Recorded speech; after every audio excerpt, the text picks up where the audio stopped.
Hey, what's up, Scott? What is up, everyone? We are back. Um, I think you're muted, maybe. I don't know. Um, but yeah, guys, we are back with another live show. We did had a good Bad Batch episode this week, and man, I don't know. I'm kind of excited to get rolling again. Scott, man, how's it going? Oh, I think you're muted still.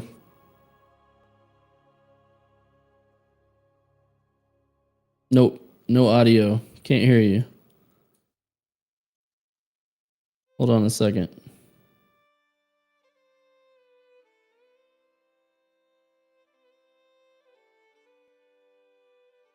Okay.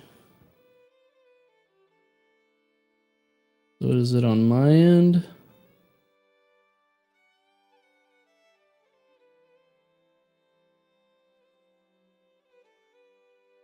All right, let me check you out in Discord. Check. I got you. We're all good. There we go. All right, Scott's back. He's with us. I'm back. Hello there. How's it going, man? How's your week been? Other than obviously we did the episode 6 breakdown. That's out now on YouTube. That was fun. I liked the episode, but what else you been up to? You been watching anything? Playing games? Any Valheim or anything else? Well, if you can tell by my shirt, I am smooth and like very much ready for some Hogwarts. Excuse me, Hogwarts come out. Got my platform 9 3/4 shirt on. Some people are already playing, and I'm super jealous. So that's because of like a pre-order bonus or something? What was the deal with that? If you got the big version, you can play a few days earlier, and I think PlayStation and Xbox has some type of exclusive thing where they get early access as well. But I'm one of the lowly plebs with the ability to play on the 10th. Okay, so the 10th is out on PC if you got the regular pre-order or whatever. I already pre-ordered. I'm ready to go. It's just okay.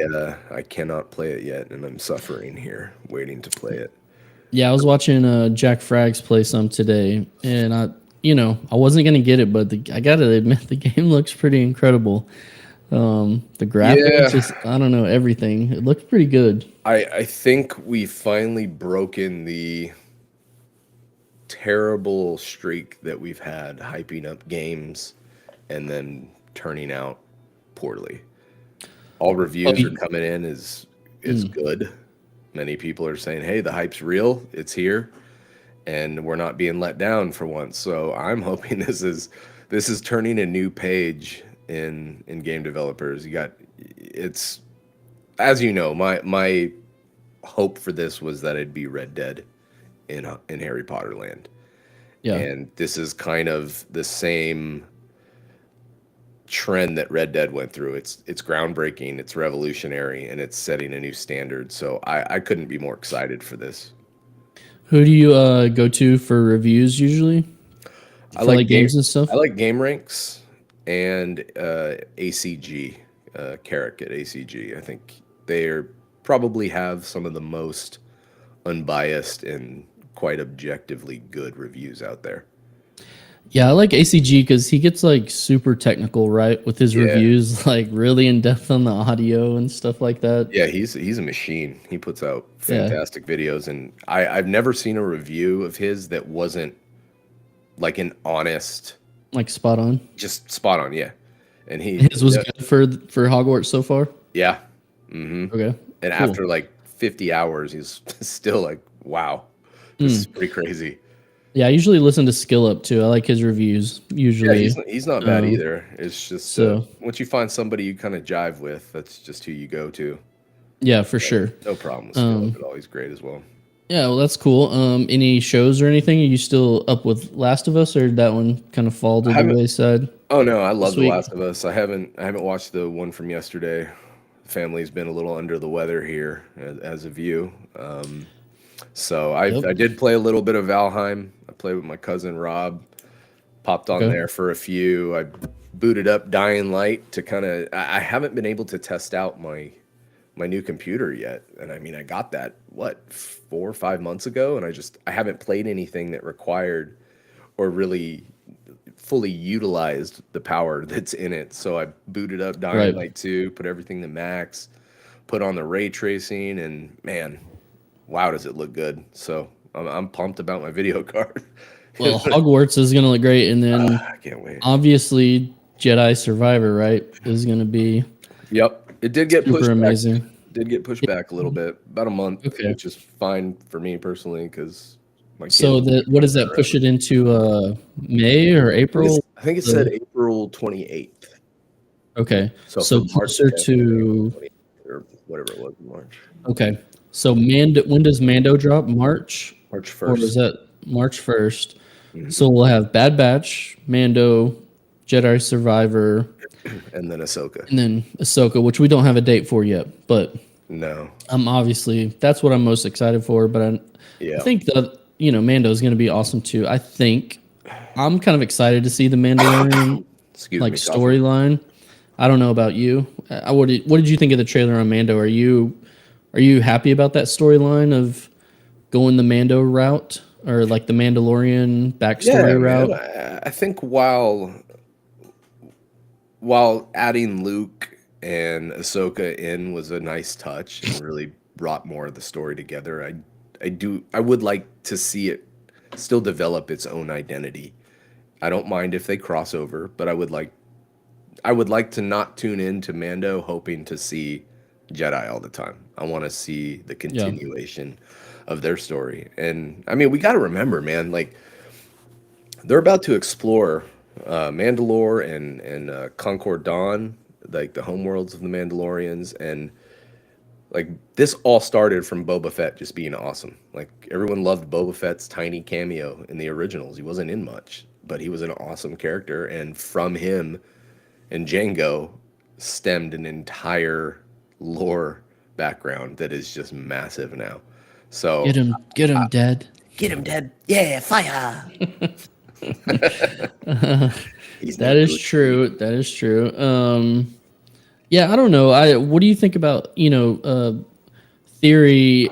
I've seen some videos from him talking about he wishes they wouldn't have brought Baby Yoda, Grogu, and Mando back together so quickly. I agree.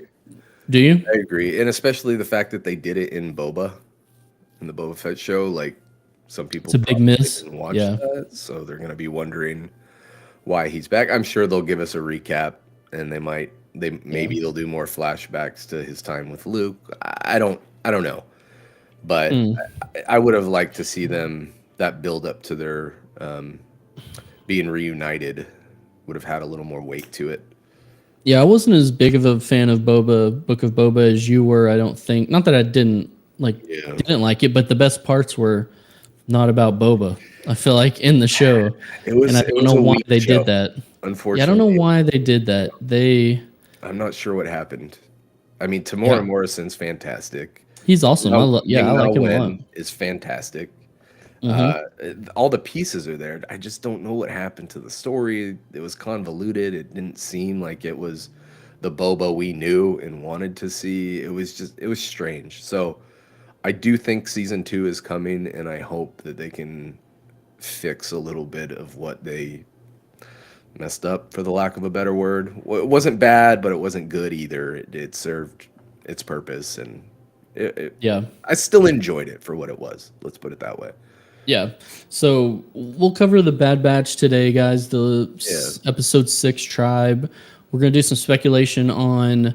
I know there's a article with Daisy Ridley where she was, I guess, at the Lucasfilm Studios, and so there's some speculation there about her maybe reprising her role as Rey. So we'll chat about that, and then we'll probably round out the show today talking about the Ubisoft Star Wars game and maybe some of the misinformation out there, and we'll get into it. But if you guys didn't know, we do have a second channel where we just cover gaming. So a lot of Star Wars game coverage there. Channel.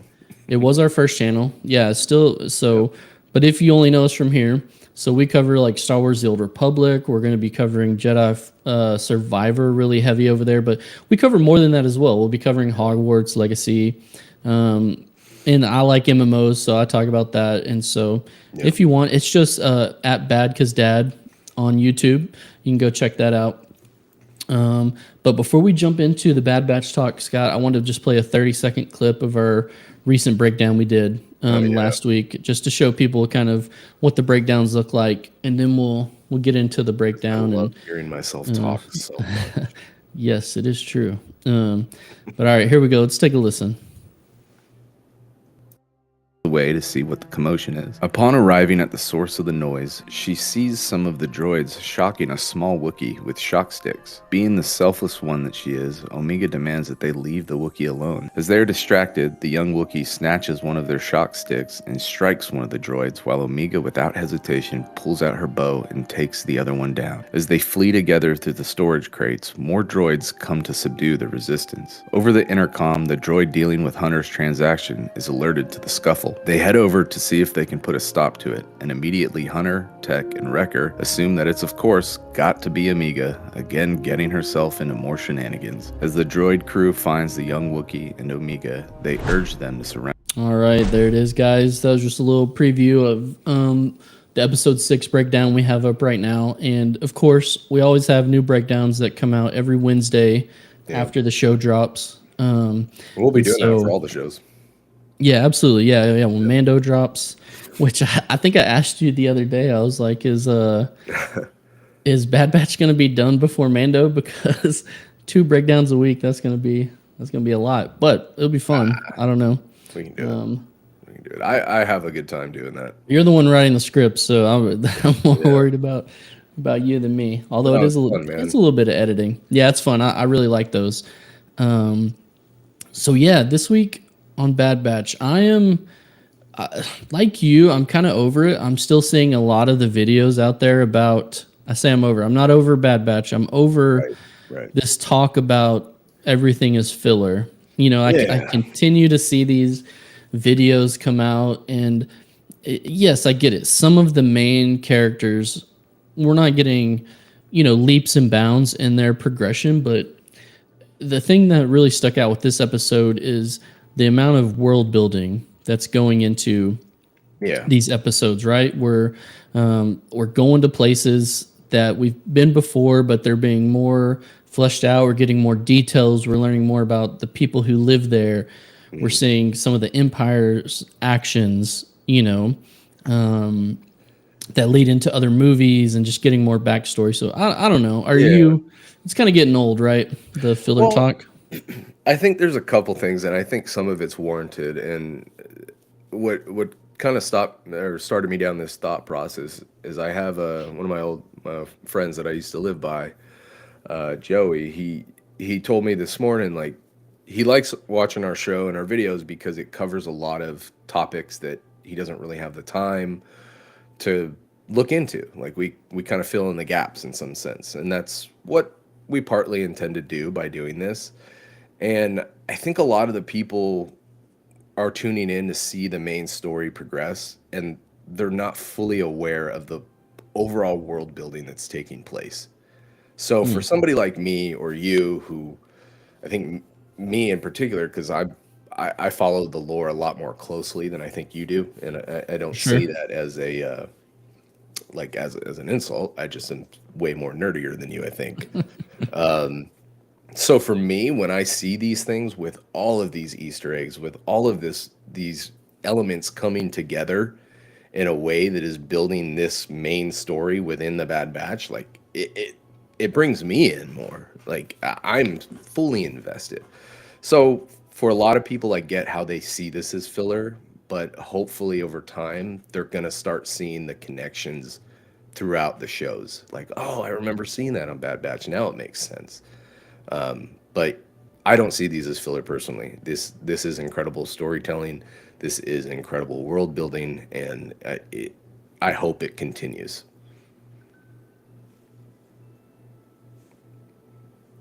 Tom, are you there? Did I lose you?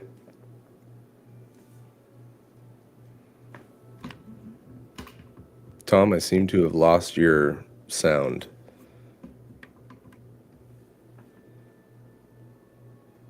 Hold on.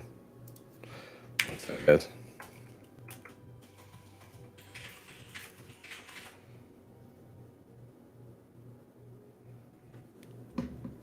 don't know what's going on with our program. Give us 1 second here.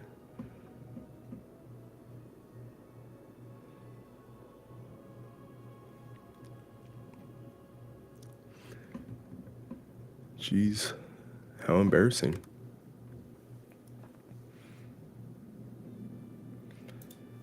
Let me look at something.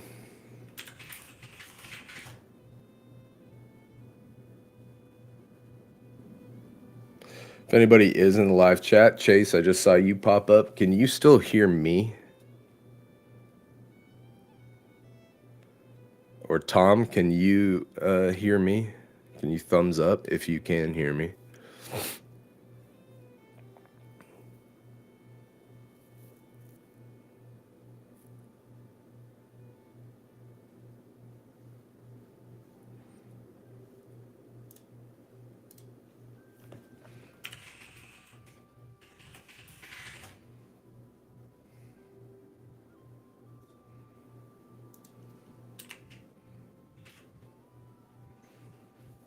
I am checking everything that I can. I still have sound on my end. Tom lost his sound. All right, it's on his end, guys. Hang tight real quick. We'll get this squared out in just a moment. He might have to switch to another mic.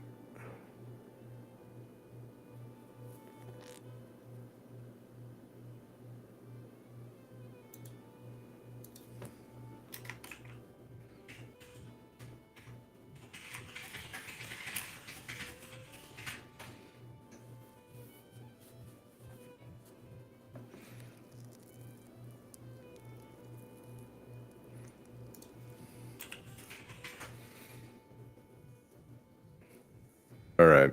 We might have to restart this. Something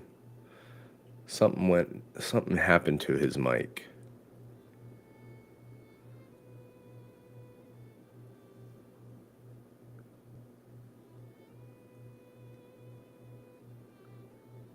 All right. Yeah, he's got to restart his computer. So I'm going to pop off too, restart the program, and we will be right back. Unless...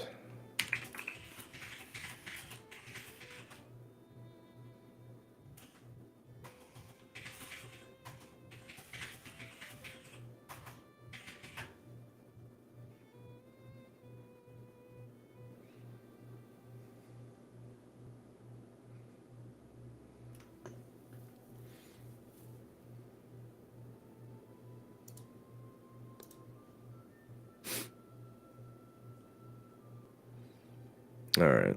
I'm going to stay on while Tom try and figures his stuff out.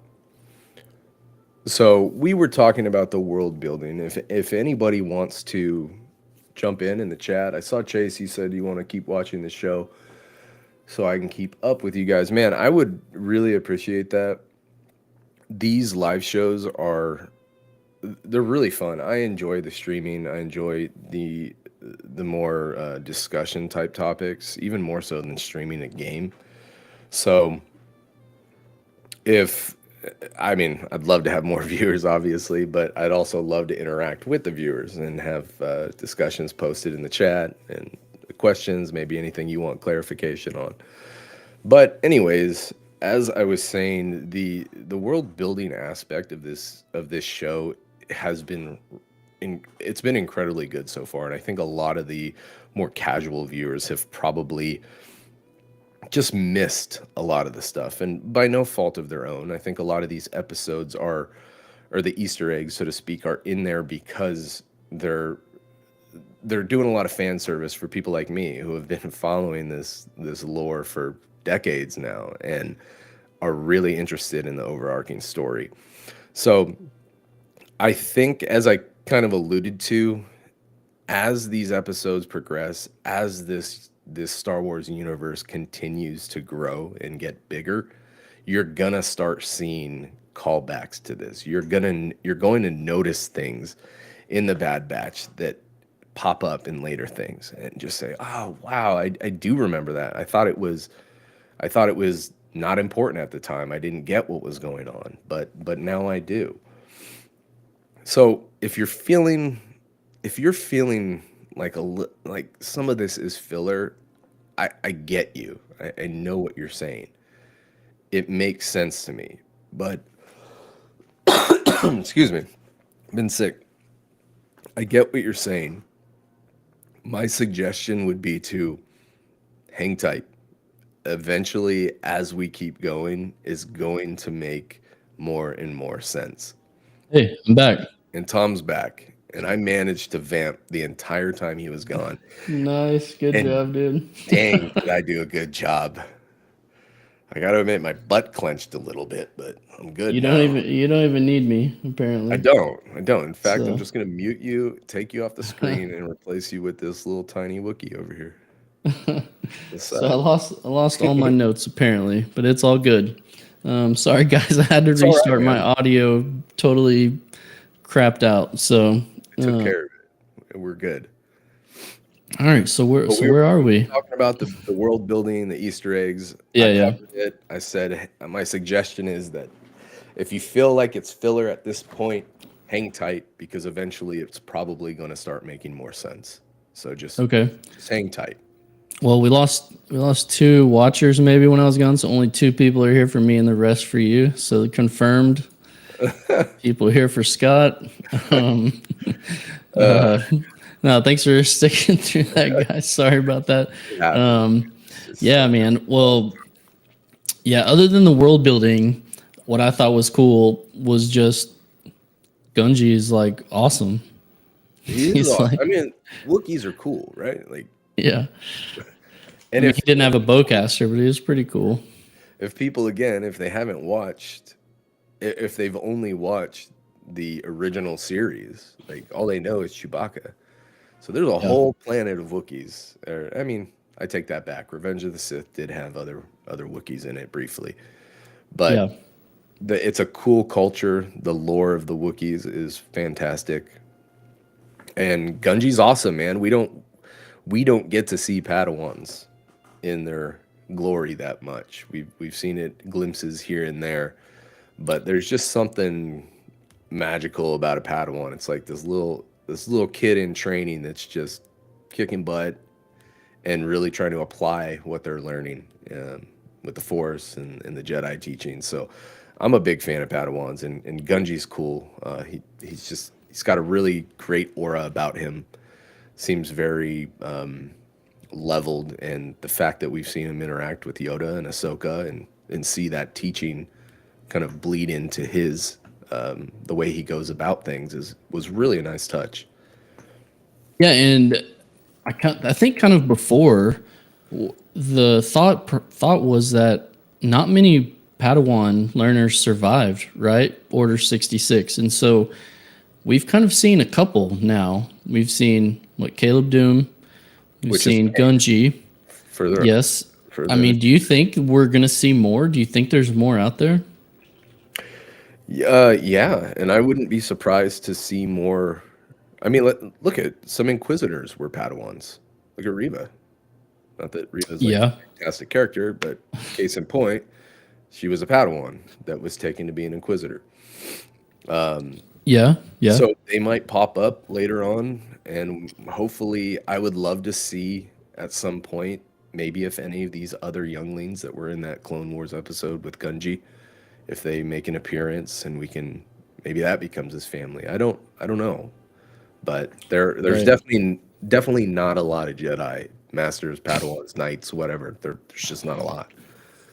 Well, maybe Gunji will become a bigger character. But he's been on the run basically since Order 66. We don't know a ton of his backstory, but like you said, he is like quite capable.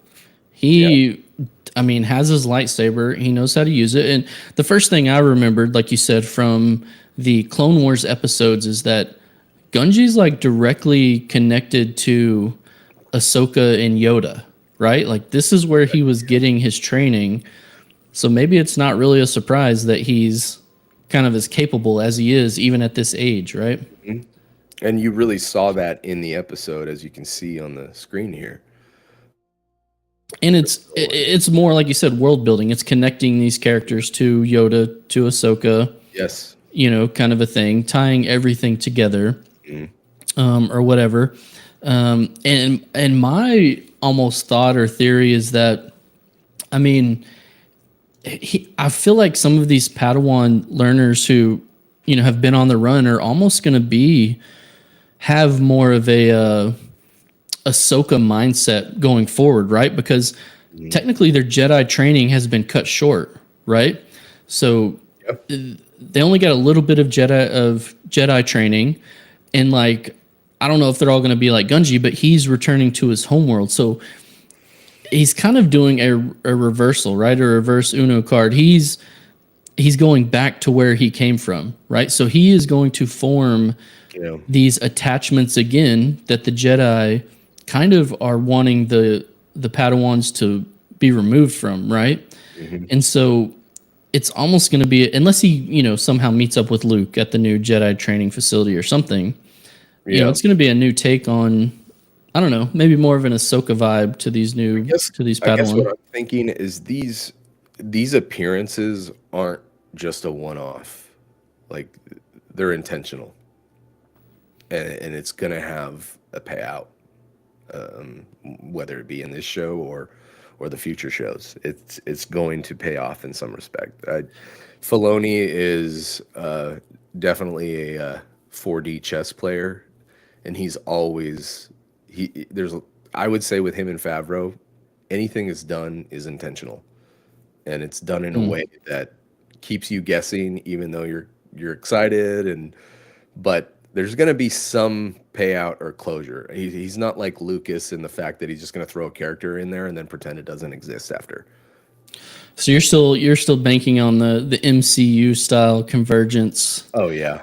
Gungi's gonna. Of course, this is like way before Rebels, though, right? So yeah, this is probably. Let's see, where are we? This is probably around 15, 20-ish years before Rebels.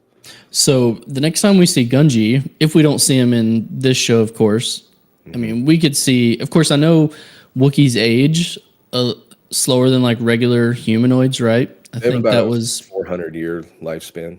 So not quite like Yoda's not as species, but kind of still like Gungi is pretty old, even though he's a kid. It's like Grogu. Yeah, he's about 6 years old, but he's about mentally like Grogu. He's not quite a child, but he's about a 13-year-old.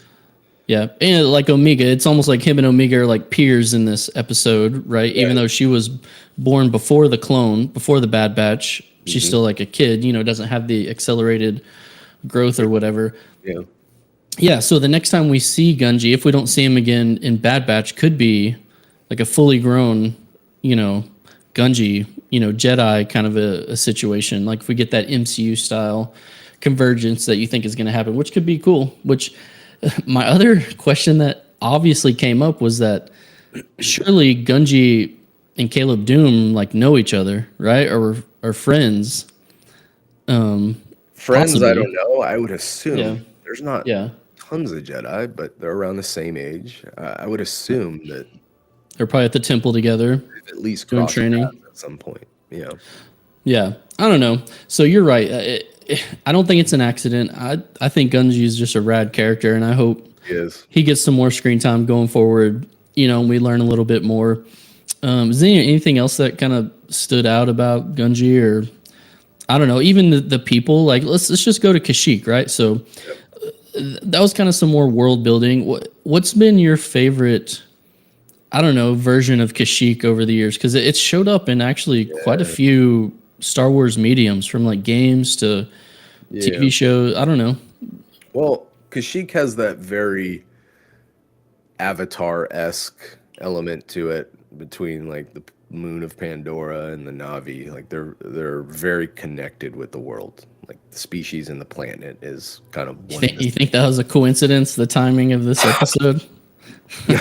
With like Avatar coming out? One could assume that, yeah. Hey, there's Caleb.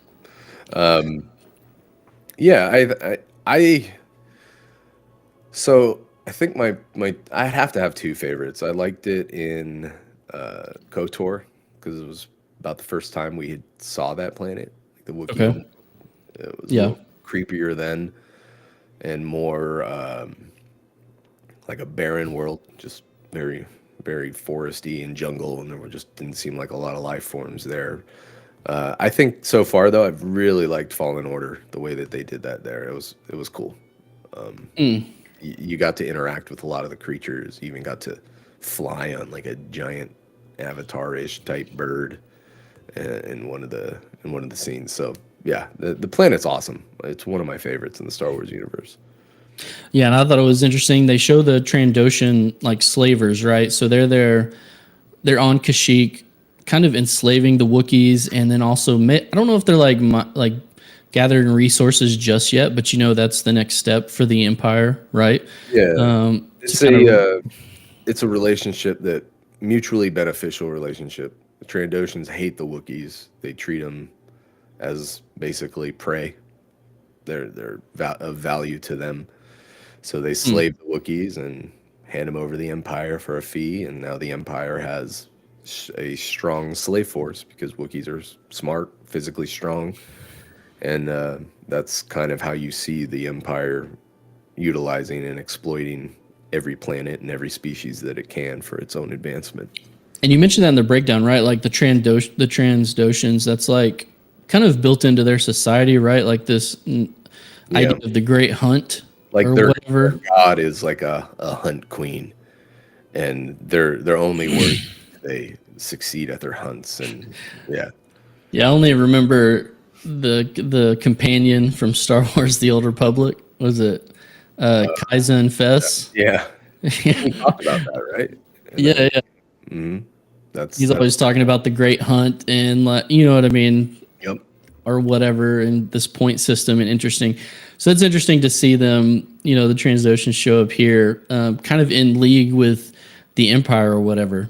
They're mutually benefiting from it. So again, another great Easter egg thrown in the lore in there in the episode. Yeah, for sure. So I don't know. I thought this was a cool episode. I know people are still clamoring about filler, but I feel like this episode, maybe more than others, had more world building going on than maybe we've seen for a little bit. So I think the last bit of this episode where Gungi and Omega were at the tree meditating together, I think that was a lot more important than what it looked like on the surface. I think that was the first actual, let's put it out there, that Omega has a sense of something, which I believe she's force sensitive. That's still my speculation. And I think that was kind of the very subtle tease at the end there.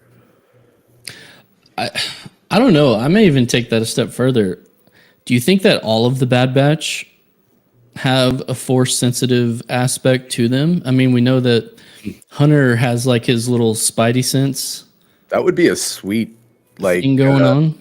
Plot twist, right? At the end, they all kind of have this force sensitivity. Was that their experimental nature? I mean, isn't their DNA from Omega, right? When they were made, or am I not remembering that right? From what I can tell, they're altered clones. Like they just altered from Jango Fett's. Try and make a better than average clone. Okay. In some regard, and they kind of all got their niche, so to speak. Interesting. Okay, I didn't know if their DNA came from Omega. If she was force sensitive and then their DNA did, maybe that would make sense if they all had something. But maybe they altered her with midichlorians. Like that was her experiment. Who knows? But I think there's a lot more than meets the eye with her. Yeah, totally, for sure. So I don't know, man. I thought this episode was cool. I personally love seeing Jedi. And so that's why I like seeing Gungi in the episode. Not that I don't like watching the other Bad Batch episodes, but I just thought it was super cool. The green lightsaber, of course, was awesome. I mean, the Jedi and the Sith are the all-stars of Star Wars. That's what it's about. That's its core. So, but as we've seen in Andor, I mean, there's so many stories to tell. Exactly. You know what I mean? And really, they kind of connect, right? The Wookiees are helping build the Death Star. You have on Andor, they're building parts. Like it's all a part of this world building effort, to tie it all together. So I don't know. I thought it was cool. All right, man. Well, if you don't have anything else, let's move on to the next topic. And let's see. Man, I what don't we even want have. to talk about Ray. Too late. Guys, we aren't doing this because we're like sequel trilogy fanboys, and I don't want to ostracize anybody that tunes into these videos, but personally, Tom and I aren't big fans of the sequel trilogy. I think there's some cool elements and there were missed opportunities, but as part Wait, of is this like our disclaimer before yes, we this is exactly a disclaimer. Okay. Listen, I like Ray. I thought the concept of her character was super cool. All right, can I say something real quick? Of course. Okay. I have no problem with any of the characters in the sequel trilogy. I'm a huge fan of Adam Driver. I know you're a huge Rostico fan. Okay, let's not push this, all right? All right. I think Adam Driver is awesome. Great actor, hilarious, seems like a really cool guy. Daisy Ridley is a sweet, sweet girl. Great actress too. Obviously, Oscar Isaac, phenomenal actor.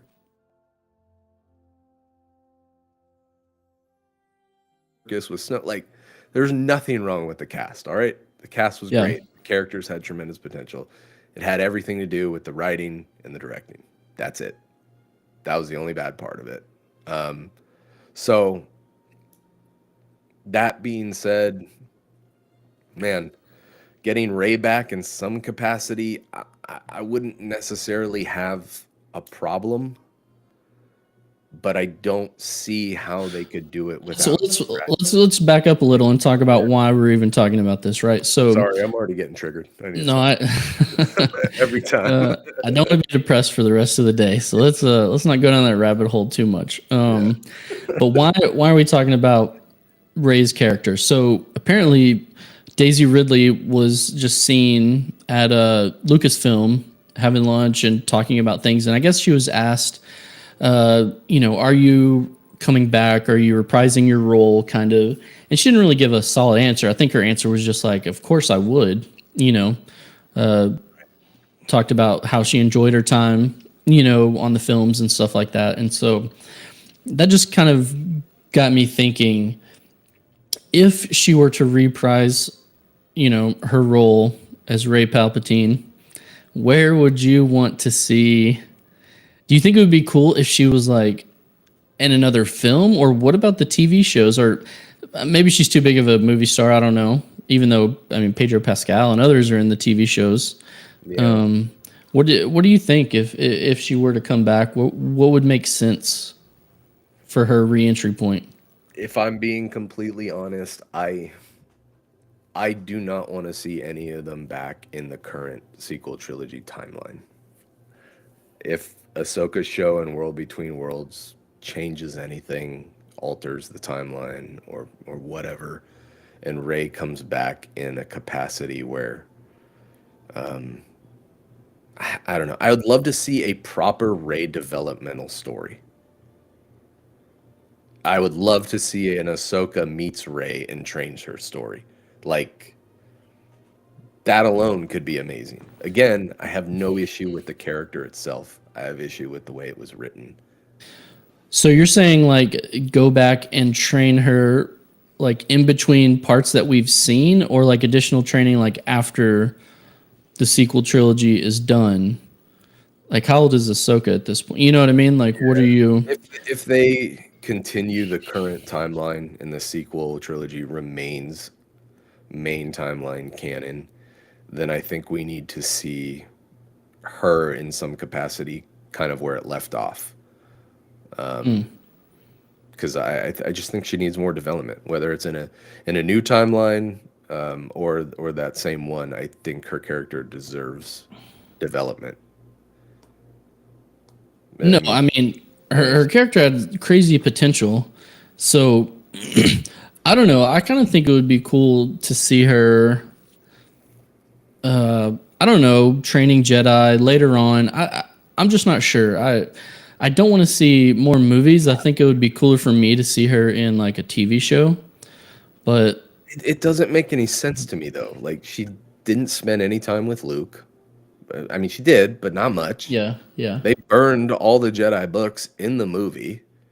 Right. Like, what does she actually know about the Jedi, number one, and then the Force? And then, like, to me, it just upends the story in a way that just almost isn't redeemable or makes sense. It almost like erases everything we knew or thought we knew about the lore and the nature of the Force going forward. It just, I just don't see it, man. I can't be that optimistic about it right now. So you think it was just random that she was there? I mean, I don't know. I'm on the fence about it. I would like to, like I said, if she shows up, maybe in a show somewhere, maybe in Ahsoka, or, you know, you're thinking, I know your big hope is that the World Between Worlds is going to be some sort of pathway.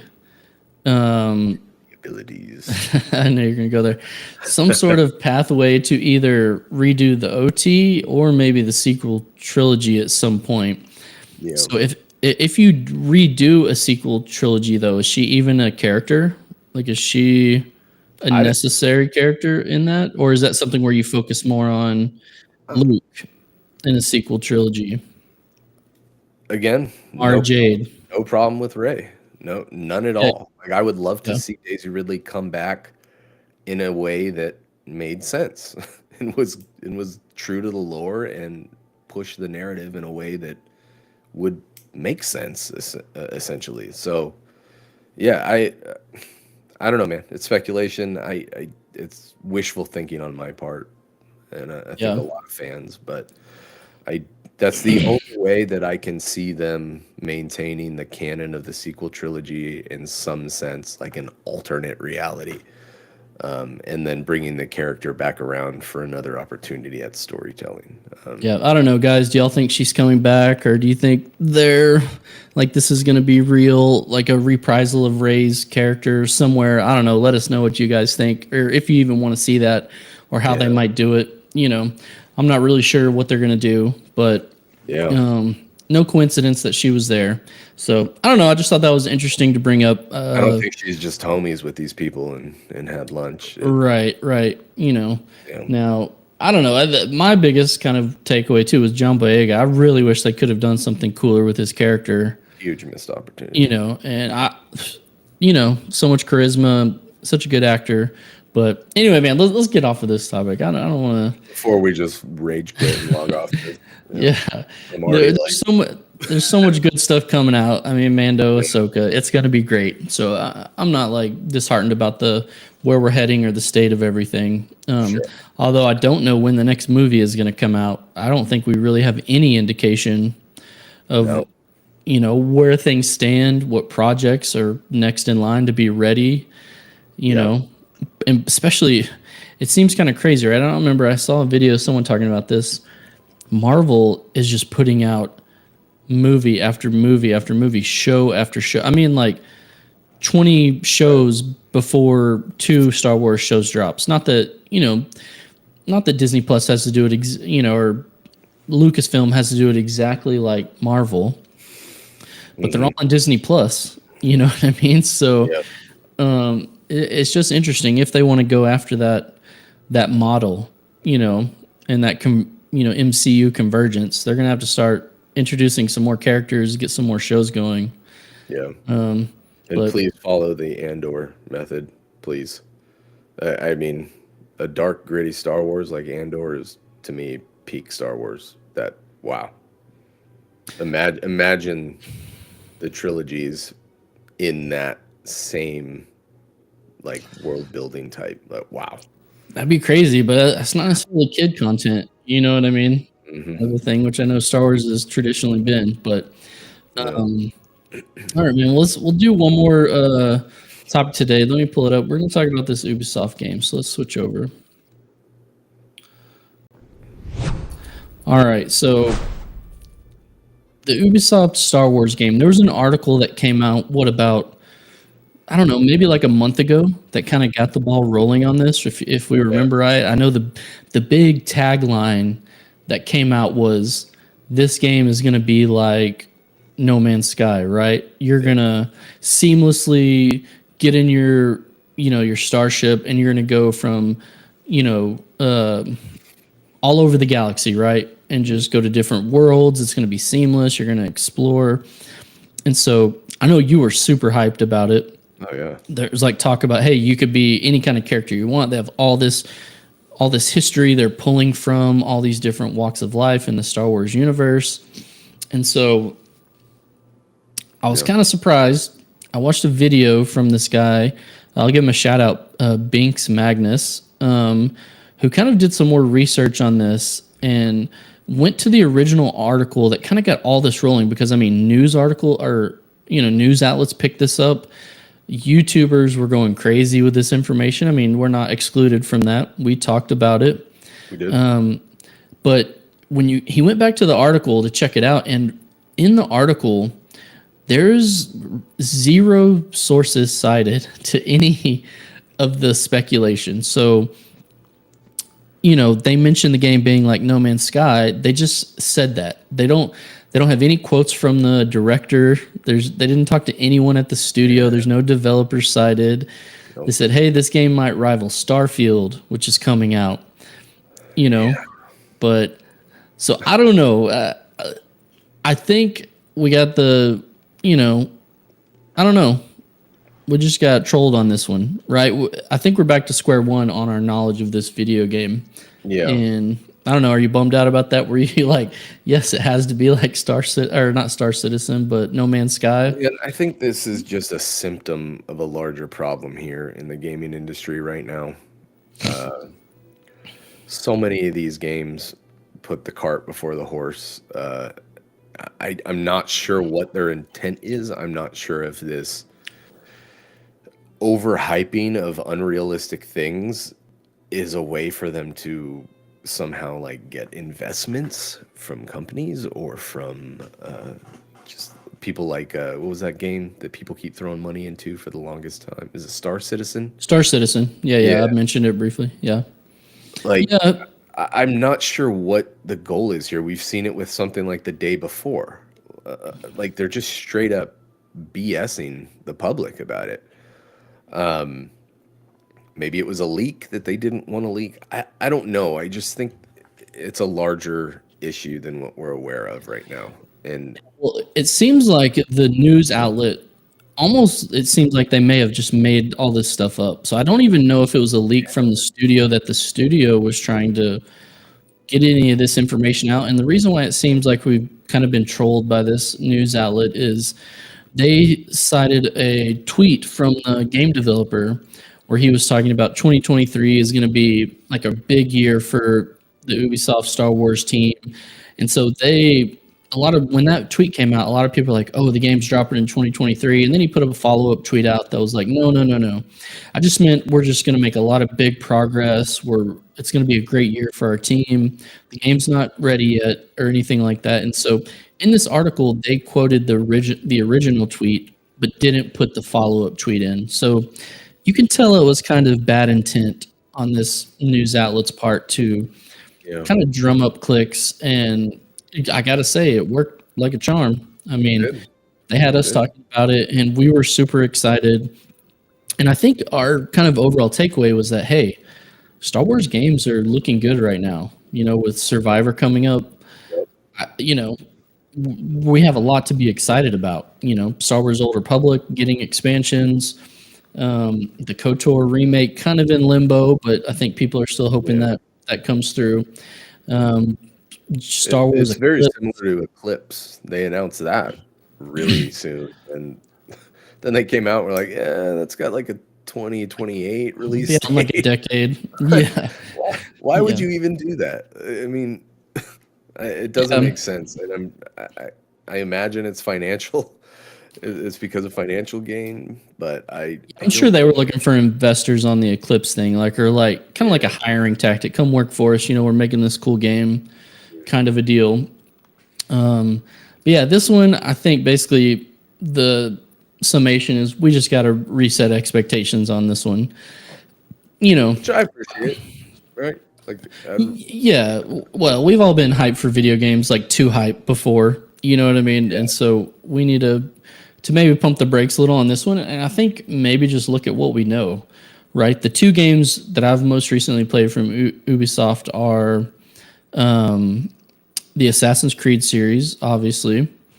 I've also, which is it's open world, but you do have story missions, right? So it's not totally open. You know, you do have your things that you want to accomplish, and then I've played the Ghost Recon series, which is totally open world. Kind of, you can do whatever you want in that game. It's just a wide open map, and Ubisoft are good at those. Yeah. And then it's kind of your run of the mill open world. Like there's quests, side quests, there's main quests, but you stay in a general map. Whereas this one's like you can fly across the galaxy. That's a way bigger endeavor. Correct. And then are they the ones who, or I guess it was EA because they had the license. What was the other EA Star Wars game where you played the Empire like officer? It was a female character on the officer on the Empire side. That was the Battlefront campaign. Is that what that was? Yeah. Battlefront. Okay. So Battlefront. Or whichever one it was. Yeah, Battlefront 2, I think. Yeah, and then you had the Squadron game, I think the flying game. Did EA do that one as well? Was that before the license was up? I'm not entirely sure on that one. Yeah, I don't remember. I didn't play that one. I didn't either. Like the dog fighting game. Right. So my best guess is that this is going to look like Assassin's Creed, like Jedi style, maybe. I don't really know. That would be. Well, I'll tell you what I would like a Splinter Cell stealth Jedi game. Like that would be awesome for me. I would love that. But you know, I don't know. I don't think the game's coming out this year, so I don't think we need to get that worried about it. And as YouTubers, you know, I guess our lesson is, hey, we need to maybe check this stuff out a little more closely before we. Yeah, it's nobody's fault. Everybody kind of came out with it. That's what they dropped. It just was not the right information. So yeah, totally. Yeah, I'm bummed to hear that, but hey, maybe it is the right information, and it just who knows. Either way, man, if it's in any capacity an open world Star Wars game again, I'm okay with it. Would I like it to be like Starfield? Well, yeah. Who wouldn't want to zip around the Star Wars galaxy? Like No Man's Sky, yeah, totally. So, you know, not all bad news. Jedi Survivor is on the horizon. I mean, it did get pushed back a little, but I mean, it's not that far away, right? Like maybe an April release now with the pushback. I forget what date April 28th. Okay, so that's not too bad. That'll give you about a month and some change to play Hogwarts Legacy, right? To get your Harry Potter fix. Oh yeah. Kind of a deal. And like we said before, that game looks legit. A true return to single player, like tons of, I think it's hundreds of hours of gameplay if you do everything that they have in the game, they said. And you can join different houses. Right. So replayability, you can make multiple characters, right? Like there's supposedly, I think about 4 or 5 different endings. So it has that kind of good and bad element where you choose. It's very much like Red Dead, which I have no problem with. Right. That's the gold standard for a world story game, in my opinion. Yeah. So, and you'll get access to that in a couple days, right? And so hopefully we'll get plenty of footage of you on there. And I know we have a planned video on our gaming channel. If you guys don't know about it, it's just at BadCuzDad on YouTube. We're going to have maybe a video coming out this week about Hogwarts Legacy, just doing some talk and speculation, and actually the game's out now for some people, so I'm sure we'll get a chance to look at some people playing today even. Not going to. You don't want to spoil anything basically. Into that with just pure virgin eyes and oh man. Well, I'm gonna spoil everything. So all right, so let's end on that, man. That hopefully that's some better news. But Bad Batch Episode 6 breakdown is out now, guys. If you haven't had a chance to go check it out, go do that. Like I said, we'll have the Episode 7 breakdown out on Wednesday morning, day after the Episode 7 drops. And I'm not Tom, but hey, Charlie. Yo, what's up? Hey. So yeah, I am. I don't know. I'm excited to see where Bad Batch is going.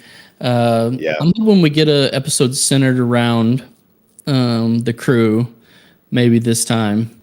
You know the crosshair thing has got to pop up here pretty soon. 100%. Well, I think the thing for me is like, what is about to happen with Crosshair. Here, I'll switch over. Crosshair and Rampart, right? Like Rampart is still unresolved, and they built a lot of tension in that Cody episode with Crosshair and Rampart, and so I am definitely interested to see where that goes. 100%. So hopefully next episode we'll get something like that. And do you remember? Is it a 12 episode season? I don't know exactly. No, I can't remember if it's. I don't think it's 8. I think it's more than 8. I would assume they'd wrap up before the Mandalorian, but they might not. I would too. But yeah, I don't think they would overlap, but maybe they would. Because I don't think it's at 10. Yeah, I'll have to go back and check and see what last season was at, but I know it was more than 8. I'm almost 100% sure of that. So I don't think we're coming up on like the finale or anything just yet. It's 16. Oh wow! So if they hold to that, then we have over half the season left. Okay. Yeah, so plenty of time I to. expect it to pick up. Back half of the season will be definitely kind of balls to the wall. Yeah. Well, it's not like Clone Wars where you had like 20 something episodes. And you had tons of like 3 different storylines in a season or something like that. Right. So I am hoping they get back to maybe a episode about the crew coming together, because we haven't seen much of like Tech and Echo lately, kind of a thing. But I don't know. Yeah. But anything else, man? You got anything else? I don't think so. Next time we meet up, I may be wearing glasses and a Gryffindor robe, and I may have a British accent. All right, I'll hold you to that. We'll see next week. Are we starting a Harry Potter podcast? Is that going to be our next Harry Potter channel? Wands at the ready. All right, well, man, thank you everyone for hanging out today, checking us out, and man, thanks for the comments too. Charlie, Chase, thanks for stopping by, guys. But we will catch you guys in the next one. All right. See you, everybody. Bye.